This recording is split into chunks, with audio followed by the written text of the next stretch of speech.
Hello everyone, कैसे आप लोग? आशा करते अच्छे होंगे, मस्त होंगे, स्वस्थ होंगे। आज आप देखने जा रहे हैं बीए पार्ट 1 के जो सब्सिडी पेपर लिए होंगे उसके लिए एग्जामिनेशन 2022 में जो क्वेश्चन पूछा गया था डायरेक्टली ऐसे देखेंगे आप। ऐसे से टाइप के क्वेश्चन आपको एग्जाम में पूछा जाता है, तो आप अंत तक बने रहे और आप अपना एग्ज़ाम के लिए तैयारी के लिए आप ऑब्जेक्टिव 1 बाय 1 करके देखते चले। क्योंकि पहले से आप थ्योरी एग्जाम होता था। आज 2-3 साल से लगभग जब से मान लो कोरोना वायरस हो, जब से सेकंड टाइम से ऑब्जेक्टिव क्वेश्चन आने लगा है। कितने बच्चों को देखना नहीं पढ़ने के बाद वजह से क्या होता है, क्या इसमें भी प्रमोटेड लग जाता है, यानी 1 साल बैक हो जाता है। बैक नहीं होने का मतलब हुआ कि प्रमोटेड लग जाएगा। लेकिन आप 1 बाय 1 क्वेश्चन देखते हैं तो उम्मीद करते हैं, आशा करते हैं कि आपको ये क्वेश्चन 110% आपको मिले, एग्जाम में बन सकता है। तो आप अंत तक बने रहें, स्किप ना करें। अगर आपको अच्छे नंबर लाना है पार्ट 1 में तो, और अंत तक बने रहें। तो क्वेश्चन नंबर फर्स्ट आप देख रहे हैं कि क्या लिखा हुआ है। क्वेश्चन पढ़िए। कर्ण समझते हैं। कर्ण को अंग देश का राजा मुकुट, मतलब राज मुकुट उस पर सर पे पहनाया गया। रसमिर्थी में ये किस में चर्चा है? तो रसमिर्थी में चर्चा है। किस में चर्चा है? रसमिर्थी का लेखक है रामधार सिंह दिनकर। रचना के आधार पर संबंधित सार कौन है? सार कौन है? तो इसमें कितने सार थे? 7 थे। लिस्ट में इसमें पहला सार किसका क्या हो जाएगा? आंसर हो जाएगा। आई होप आप ये बात समझ गए होंगे कि ये सार प्रथम सारंगी, इसमें 7 सार थे, लेकिन प्रथम सारंगी इसका वर्णन किया गया है। क्वेश्चन नंबर देखेंगे 2 नंबर। रसमिर्थी सिंह दिनकर को पुरस्कृत किया जा चुका है। मतलब रसमिर्थी दीक्षित द्वारा लिखा गया, रामधार सिंह दिनकर के द्वारा लिखा गया है। और जो किससे उसे नवाजा गया, मतलब कौन से अवार्ड दे चुका है? पुरस्कृत किया ना, मतलब उसे अवार्ड देना। कौन से अवार्ड दिया गया है? तो ज्ञानपीठ पुरस्कार से नवाजा गया है। रसमिर्थी रचना में कुल कितने सार्ग हैं? तो आंसर हो जाएगा 7 सार्ग है। कितने सार्ग हैं? सार्ग मतलब उसका कितने सार है उसमें, तो 7 को सार की बात बताया गया है। क्वेश्चन में पढ़ेंगे 4। इंद्र द्वारा कवच कुंड मांगने का वर्णन है रसमिर्थी के किसमें? तृतीय सार्ग में, चतुर्थ सार्ग में, द्वितीय सार्ग में या प्रथम सार्ग में? इससे पहले बताया गया था कि इसमें कितने सार थे? 7 सार्ग थे, जिसमें चतुर्थ में पहला तो दे दिया इसका, कर्ण को अंग देश का राजा किया, उसके बारे में वखान किया, मतलब उसके बारे में बताया गया है। और चौथा दिया चतुर्थ सार्ग में ये व्याख्या किया गया है। नेक्स्ट पढ़ेंगे क्वेश्चन नंबर 5। पंचम सार्ग संबंधित है रसमिर्थी के आधार पर कर्ण कुंती संवाद से, इंद्र कृष्ण संवाद से, युधिष्ठिर भीम पितामह के संवाद से, या उपयुक्त तीनों में? तो आंसर हो जाएगा कर्ण कुंती संवाद से। कर्ण और कुंती के बीच में जो संवाद हुआ, जो बातचीत हुआ है, उसी के बारे में इसमें क्या किया? वखान किया गया है। नेक्स्ट क्वेश्चन पढ़ेंगे 6 नंबर। जब नाज मनुज पर छाता है, जब नाज मनुज पर छाता है, पहले विवेक मर जाता है, किसका कथन है? मतलब क्या करा है? जब नाज मनुज पर छाता है, पहले विवेक पर मर जाता है, यह किसका काव्य कथन है? तो आंसर बता सकते हैं आप। पंथ निराला, रामधार सिंह दिनकर या महादेवी वर्मा? तो आंसर हो जाएगा रामधार सिंह दिनकर। किसका ये लाइन है? रामधार सिंह दिनकर का ये लाइन है। नेक्स्ट, कर्ण को शराप किसने दिया था? द्रोणाचार्य, परशुराम, भीष्म पितामह या अर्जुन? किसने दिया था? बताइए, क्या किसने दिया? परशुराम दिए थे। किसने दिया था? परशुराम ने दिए हुए थे, इसे शराप दिया था कि एंड टाइम पे तुम अपना विद्या भूल सकते हो। क्यों? क्योंकि ये इसे छल से विद्या लिए हुए थे, क्योंकि ब्राह्मण का रूप लेके, क्योंकि उसके पहले उस टाइम में ब्राह्मण के अलावा किसी को शिक्षा नहीं दिया जाता था। तो क्षुद्र में जन्म हुए तो ब्राह्मण ही थे, लेकिन उसके जन्म से पहले, मतलब कुंती के जी शादी से पहले उसको वरदान की वजह से इसको जन्म हुआ था। तो अपनी लाज बचाने के चक्कर में उसे दहा दिया था। फिर उसे बहुत सारी लंबी कहानी है इसके बारे में। आप शॉर्ट भाई, अगर आपको वीडियो देखना हो तो आप कमेंट सब्सक्राइब कर सकते हैं आपका अपना चैनल KVS कोचिंग सेंटर, और वहाँ पे आप इसका पूरे बखान समझ सकते हैं। तो परशुराम जी ने इसे क्या कर दिए थे? श्राप दे दिए थे। नेक्स्ट क्वेश्चन है 8 नंबर क्वेश्चन। रसमिर्थी में परशुराम के रहने के स्थल के रूप में कौन से पर्वत का उल्लेखनीय हुआ है?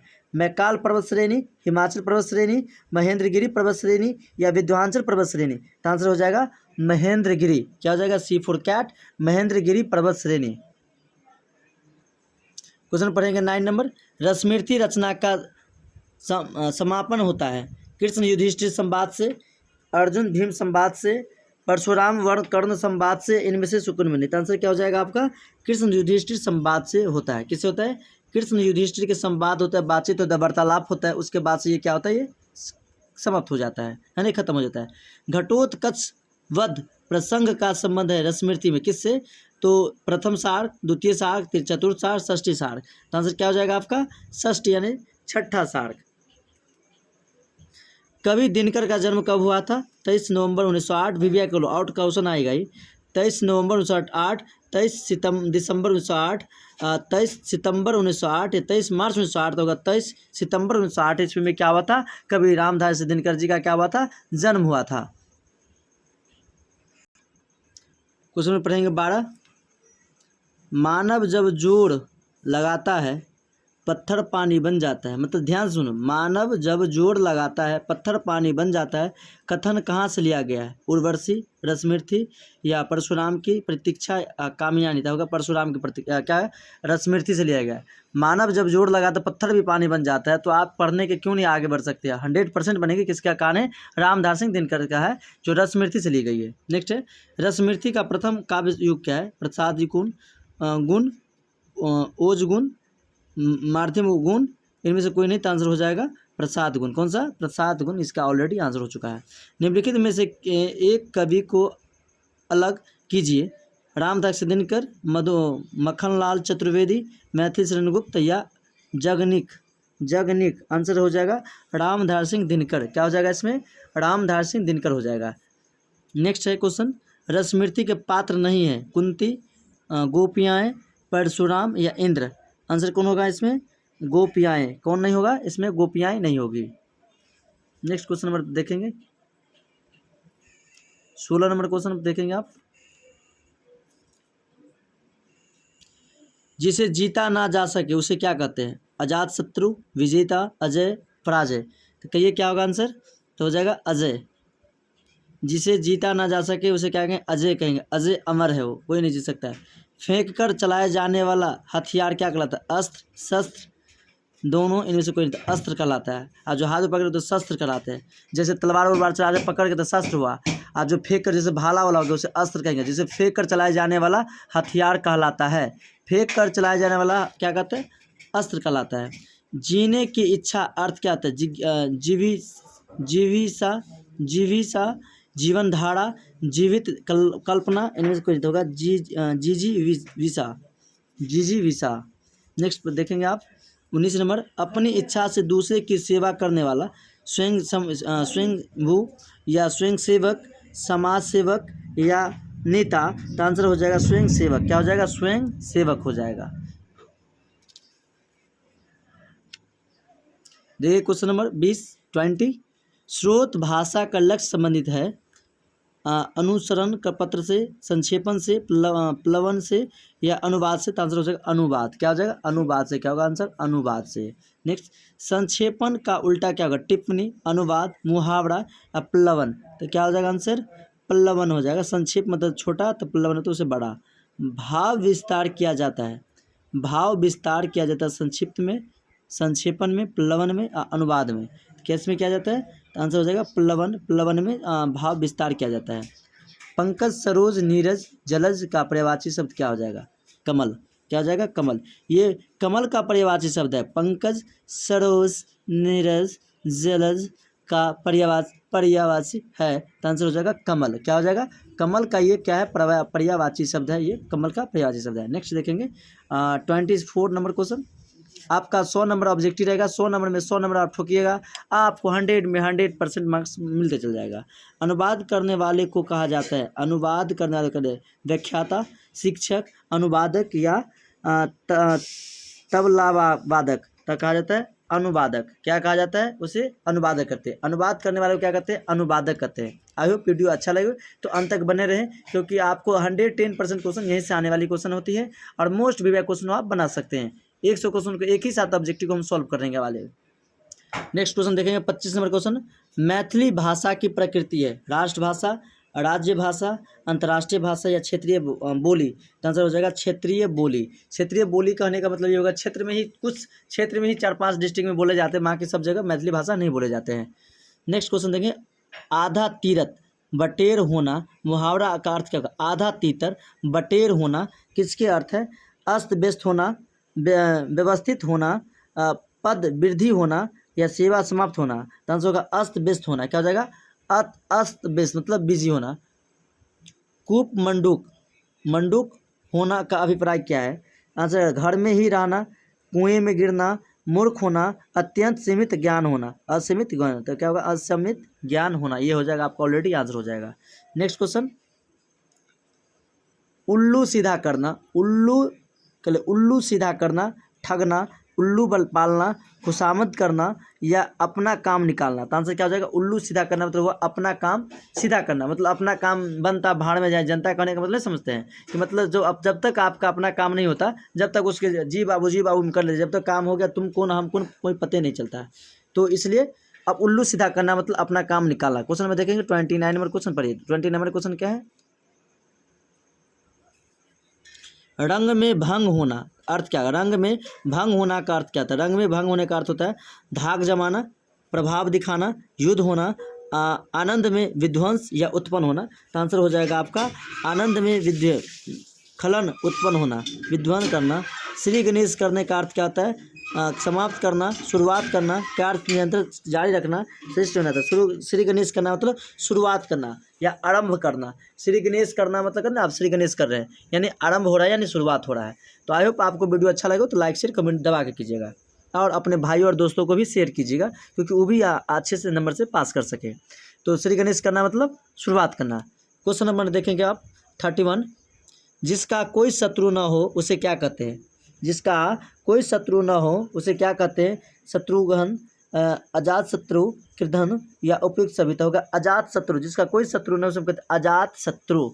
जिसे कोई शत्रु न हो उसे हम क्या कहते हैं? अजात शत्रु। जिसका वचन द्वारा वर्णन न किया जा सकता है, यानी जिसका वचन द्वारा वर्णन नहीं किया जा सके उसे हम क्या कहेंगे? अनसूचिया या अनुदृश्य या अनिवर्चनीय या वर्चनीय। तो आंसर क्या हो जाएगा? अनिवर्चनीय, अनुवर्चनीय, अनिवर्चनीय। क्वेश्चन नंबर देखेंगे नेक्स्ट 33 से 36 तक। 33 में लिखा घात का विलोम क्या होगा? अनाघात, आघात, प्रतिघात या घात घात। तो हो जाएगा घात का होगा प्रतिघात। आघात नहीं दे देना, घात का प्रतिघात, प्रतिघात। घात का विलोम शब्द होता है प्रतिघात। घात का विलोम शब्द क्या होगा? प्रतिघात होगा। कंचन का पर्यायवाची क्या होगा? कनक कंचन सवर्ण। तो हो जाएगा कंचन, कनक हो जाएगा, कनक कंचन होता है तो हो जाएगा आपका आंसर कंचन का कनक हुआ, कनक। नेक्स्ट है कोप, क्रोध, रोष, गुस्सा का अर्थ क्या होता है? आक्रोश, जोश, अनुग्रह, रश्मि। तो आंसर हो जाएगा आक्रोश। क्या हो जाएगा? आक्रोश होगा। Next accountant. अकाउंटेंट का हिंदी अनुवाद क्या होगा? अकाउंटेंट, अकाउंटेंट का हिंदी अनुवाद क्या होगा? लिपिक, कर्मचारी, लेखाकार या न्यायी। तो हो जाएगा लेखाकार। अकाउंटेंट मतलब लेखाकार, मतलब कोई डाटा को जो अकाउंटेंट रखता है मतलब पूरा का मैनेजमेंट करना, जितना भी ले गया आया, क्या गया क्या आया नहीं आया उसके बारे में जानकारी रखता है। नेक्स्ट देखेंगे 37 नंबर, अथॉरिटी का हिंदी अनुवाद क्या? नेक्स्ट भी पूछेगा ये क्वेश्चन। अथॉरिटी का हिंदी अनुवाद क्या होगा? सहायक, महाविदग्धता, राजदूत या अधिकारी। तो आंसर होगा अधिकारी। क्या हो जाएगा? अथॉरिटी का मतलब हो जाएगा अधिकारी। नेक्स्ट देखेंगे 38 नंबर, चेयरमैन का हिंदी। वीडियो थोड़ा बड़ा बने तो कोई दिक्कत नहीं है, लेकिन 100 नंबर का ऑब्जेक्टिव का सॉल्व आप देख के बना सकते हैं। कैसे कैसे क्वेश्चन आपके एग्जाम में आ सकते हैं। तो देख रहे हैं चेयरमैन का हिंदी अनुवाद क्या होगा? चेयरमैन का हिंदी अनुवाद मुख्य आयुक्त, गणक, अंगरक्षक या सभापति। तो चेयरमैन का होता है सभापति। चांसलर का अनुवाद हिंदी अनुवाद क्या होता है? कुलपति, उप कुलपति, कुल सचिव या कुलपति या कुल अधिपति था। ये क्या हो जाएगा आंसर? कुल अधिपति। इंजीनियर का तो आप सब लोग जानते होंगे अभियंता होता है, अभिकर्ता, अभियंता, ठेकेदार या कार्मिक। तो हो जाएगा अभियंता। क्या होगा? अभियंता। नेक्स्ट है कार्यालयी पत्राचार के लिए खाका तैयार करना डायफ्राम कहलाता है। टिप्पणी, प्रारूपण, अनुवाद या पल्लवन। तो आंसर हो जाएगा प्रारूपण। क्या तैयार करना? प्रारूपण होता है। नेक्स्ट क्वेश्चन देखेंगे यहाँ ध्वंस। ध्वंस का विलोम शब्द क्या होगा? विध्वंस, यानी विध्वंस मतलब खत्म करना। तो जागरण, निर्माण, कल्याण या उत्थान। तो होगा निर्माण। उदयचलक का विलोम शब्द क्या होता है? विध्वंचल, हिमाचल, अस्ताचल या उत्तरांचल। तो होगा अस्ताचल। क्या हो जाएगा? अस्ताचल। एक्सेप्ट का हिंदी अनुवाद क्या हो जाएगा? स्वीकार, अस्वीकार, स्वयं, या इनमें से कोई नहीं तो होगा स्वीकार करना। क्या लिखा है? मीडिया। मीडिया का हिंदी शब्द क्या, अनुवाद क्या होता है? मीडिया का संचार, माध्यम, समाचार या नेटवर्क, तो हो जाएगा संचार। क्या हो जाएगा? संचार। नेक्स्ट देखें 46। सामान्यतः उदाहरण का एक तिहाई होता है। संक्षेपण, अनुवाद, पल्लवन है संक्षेपित होगा संक्षेपण। अनुवाद किस धातु से बना है? भास, वध, अन्न या इनमें से कोई नहीं तो होगा वध धातु से बना अनुवाद। वह स्त्री जिसके पति ने उसे त्याग दिया हो उसे क्या कहते हैं?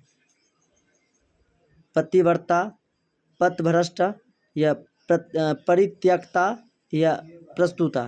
तो देखो प्रत्यक्ता यानी जिस स्त्री का पति ने त्याग दिया हो, जिस स्त्री को त्याग दिया उसे क्या कहेंगे? प्रतित्यक्ता कहेंगे। सेमिनार का हिंदी पर अनुवाद क्या होगा? बैठक, विचार गोष्ठी या एकल व्याख्यान या जलाशय, होगा विचार गोष्ठी। क्या होगा? विचार गोष्ठी। कैच चंपत होना का अभिप्राय क्या होगा? 9 2 11 हो जाना, रफू चक्कर हो जाना, भाग जाना, उपयुक्त में से सभी, आंसर होगा सभी। 9 2 11 में तो होती भाग जाना, भाग जाना, रफू चक्कर होना। Thank you best of all, मिलते हैं नेक्स्ट क्लास में। आई होप अच्छा लगा हो। 50 क्वेश्चन तक आपको डील किए हैं। अगर अच्छे लगा हो तो वीडियो को लाइक शेयर कमेंट जरूर कीजिएगा। इससे नेक्स्ट 50 क्वेश्चन जो और होती है उस क्वेश्चन को फिर से सेकेंड वीडियो में लेके आ रहे हैं, क्योंकि वीडियो लंबे हो जाएगा तो आप लोग को बोरिंग लगने लगेगा कि सर जी क्या इतना लंबे लंबे वीडियो बनाते हैं। तो चलिए ठीक है, बेस्ट ऑफ ऑल, मिलते हैं नेक्स्ट क्लास में। Okay bye.